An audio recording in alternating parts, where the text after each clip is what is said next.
विधानसभा चुनाव को लेकर तैयारियां जोरों पर हैं।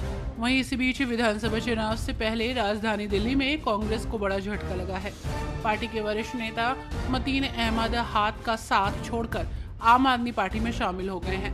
5 बार के विधायक चौधरी मतीन अहमद आज आप के राष्ट्रीय संयोजक अरविंद केजरीवाल की मौजूदगी में आप में शामिल हो गए। हरियाणा विधानसभा चुनाव के नतीजों के आने के बाद से ही राज्य का सियासी पारा हाई चल रहा है। लगातार ईवीएम पर सवाल उठ रहे हैं, तो वहीं चुनाव में हार के बाद हारे हुए कांग्रेस उम्मीदवारों ने ईवीएम पर फिर सवाल उठाए। पार्टी की एक कमेटी ने हारे हुए उम्मीदवारों से फीडबैक लिया और सबूत जुटाए। कांग्रेस सुप्रीम कोर्ट जाने की भी तैयारी कर रही है।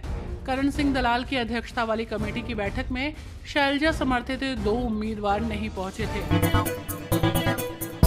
केदारनाथ धाम, हेमकुंड साहिब और फूलों की घाटी से इस बार रिकॉर्ड मात्रा में कूड़ा इकट्ठा किया गया है। केदारनाथ से 27 टन, हेमकुंड साहिब और फूलों की घाटी से 24,000 बोरे कूड़ा इकट्ठा किया गया है। कूड़े को रिसाइकलिंग करने के लिए भेजा जा रहा है।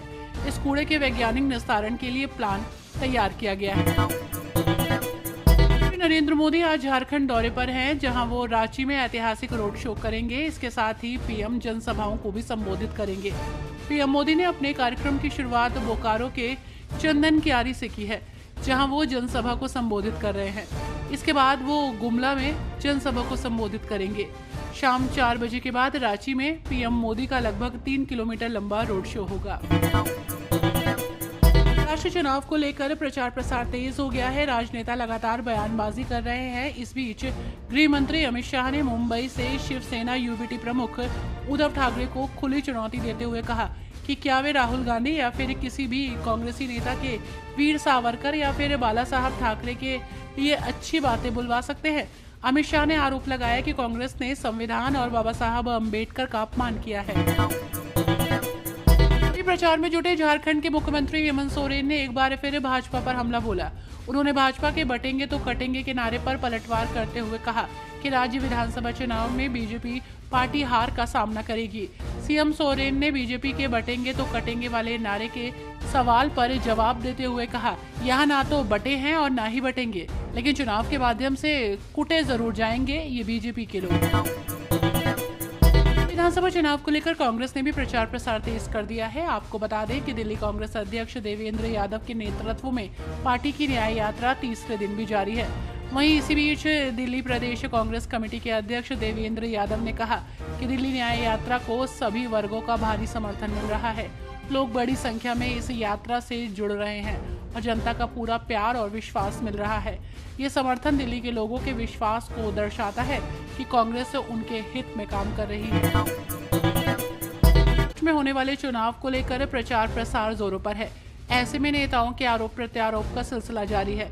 इस बीच बारामती से सांसद सुप्रिया सुले ने अजीत पवार गुट के नेता सुनील टिंगरे पर हमला बोला। उन्होंने कहा कि सुनील टिंगरे ने उनके पिता और एनसीपी एसपी प्रमुख शरद पवार को कानूनी नोटिस भेजा है, जिसमें Pune post car hit and run case में बदनाम न करने की चेतावनी दी है। सुखविंदर सिंह सुक्खू ने लोकसभा में नेता प्रतिपक्ष और कांग्रेस के वरिष्ठ नेता राहुल गांधी द्वारा बाजार पर कुछ कंपनियों के एकाधिकार को लेकर जताई गई चिंताओं का पुरजोर समर्थन किया। उन्होंने कहा कि राहुल गांधी की ये चिंता केवल आलोचना नहीं है, बल्कि एक बड़े और आवश्यक परिवर्तन की मांग है। उन्होंने कहा कि कांग्रेस की विचारधारा हमेशा सभी नागरिकों को समान अवसर उपलब्ध करवाने, संसाधनों का समुचित वितरण सुनिश्चित करने और देश की आर्थिक संरचना में जनहित को सर्वोपरि रखने की रही। के बटोगे तो कटोगे वाले नारे को लेकर महाराष्ट्र और झारखंड का भी सियासी पारा हाई चल रहा है। इन सब के बीच राज्यसभा के पूर्व सीएम अशोक गहलोत ने भी इस बयान पर अपनी प्रतिक्रिया दी। उन्होंने सीएम योगी के बयान पर कहा कि ये देश का दुर्भाग्य है कि ऐसे शब्दों का इस्तेमाल किया जा रहा है।